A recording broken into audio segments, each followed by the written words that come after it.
శ్రీ గురుభ్యో నమ. శ్రీ మహాగణాధిపతయే నమ. ఇక మకర రాశి.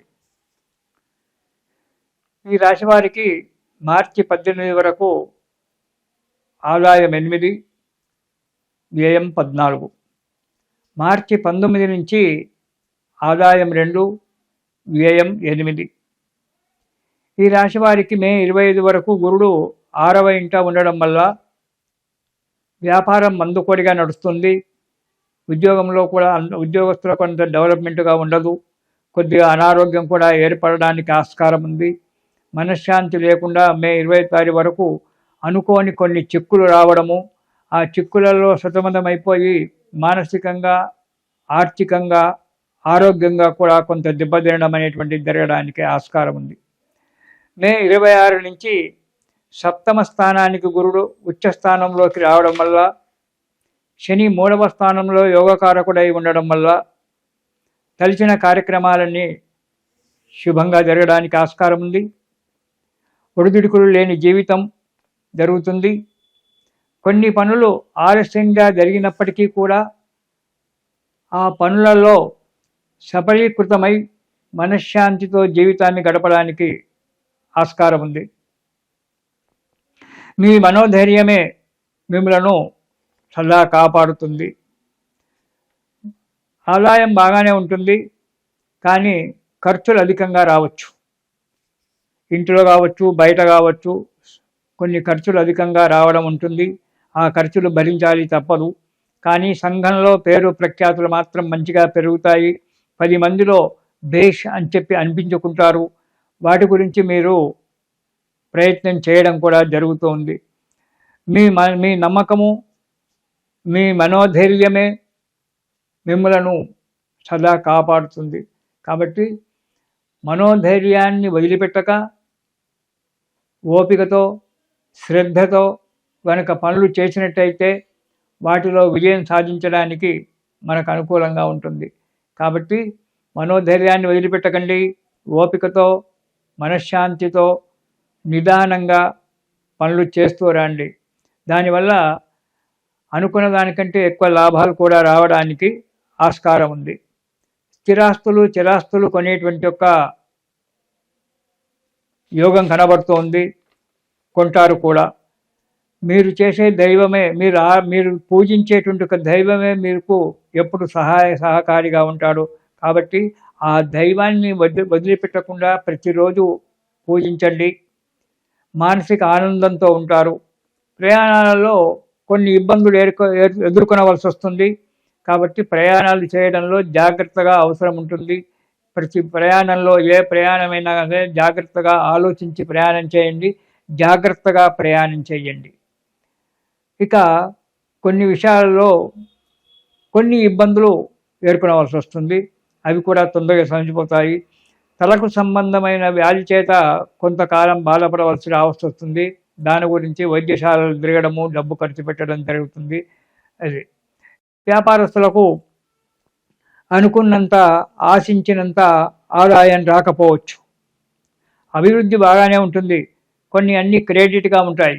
రేపిస్తానులే, మాపిస్తానులే అని చెప్పి ఉంటారు. వాటి గురించి, ఆ లావాదేవీల గురించి జాగ్రత్తగా ఉండండి.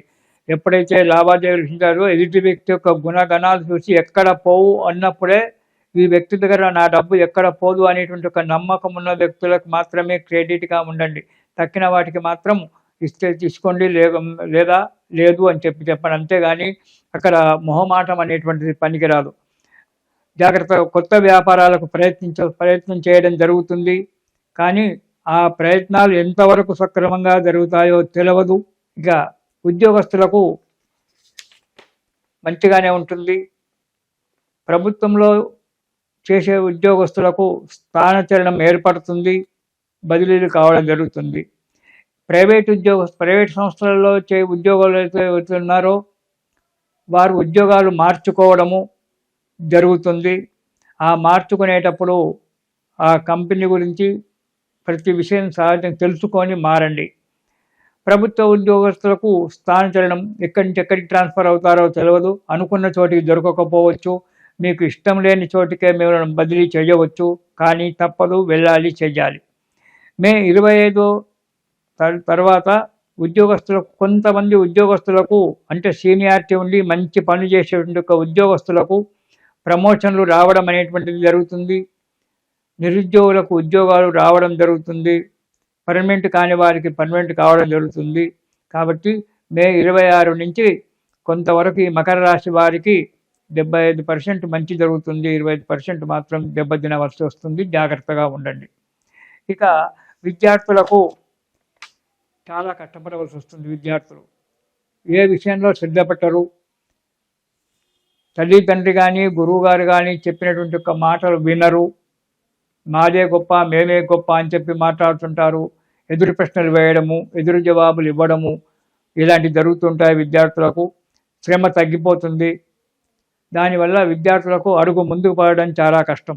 అనుకున్న కాలేజీలో సీటు దొరకకపోవడము, ఇబ్బందుల పాలవుతారు. కాబట్టి విద్యార్థులు చాలా కష్టపడి ప్రతి అడుగు కూడా జాగ్రత్తగా అడుగు ముందుకేయాలి. అప్పుడే కానీ వారికి విజయం సాధించడం జరుగుతుంది. వ్యాపారస్తులకు అనుకున్నంత, ఆశించినంత ఆదాయం రాకపోవచ్చు. అభివృద్ధి బాగానే ఉంటుంది. కొన్ని అన్ని క్రెడిట్గా ఉంటాయి. రేపిస్తానులే, మాపిస్తానులే అని చెప్పి ఉంటారు. వాటి గురించి, ఆ లావాదేవీల గురించి జాగ్రత్తగా ఉండండి. ఎప్పుడైతే లావాదేవీలు ఉంటారో ఎదుటి వ్యక్తి యొక్క గుణగణాలు చూసి ఎక్కడ పోవు అన్నప్పుడే ఈ వ్యక్తి దగ్గర నా డబ్బు ఎక్కడ పోదు అనేటువంటి ఒక నమ్మకం ఉన్న వ్యక్తులకు మాత్రమే క్రెడిట్గా ఉండండి. తక్కిన వాటికి మాత్రం ఇస్తే తీసుకోండి, లేదా లేదు అని చెప్పండి. అంతేగాని అక్కడ మొహమాటం అనేటువంటిది పనికిరాదు. జాగ్రత్తగా కొత్త వ్యాపారాలకు ప్రయత్నం చేయడం జరుగుతుంది. కానీ ఆ ప్రయత్నాలు ఎంతవరకు సక్రమంగా జరుగుతాయో తెలియదు. వాటి నుండి మీరు ఏ దేవుణ్ణి అయితే నమ్ముకుంటారో, మీ కులదేవత ఎవరైతే ఉన్నారో, మీరు ఏ దేవతనైతే నమ్ముకుంటారో ఆ దేవుని యొక్క నమ్మకం మీదనే, ఆ భగవంతుని యొక్క నమ్మకంతో జీవితాన్ని గడపండి. ప్రతిరోజు మీరు చేసుకుంటండి. లేదా ప్రతిరోజు రామరక్షా స్తోత్రం అనేటువంటిది, మీకు ఏ దేవుని మీద లేదంటే, ఏ గురువుగారి యొక్క మంత్రం ఏది లేదంటే, ఏమీ లేదంటే రామరక్షా స్తోత్రం అనేటువంటి దాన్ని ప్రతిరోజు చదవండి. ఆ రాముడే మీ గుణను సదాకాలము రక్షిస్తూ ఉంటాడు. ఆ రామరక్షా స్తోత్రం చదివి రాముని యొక్క అనుగ్రహం పొంది ఈ సంవత్సరం సుఖంగా ఉండండి. ఇది శుభం.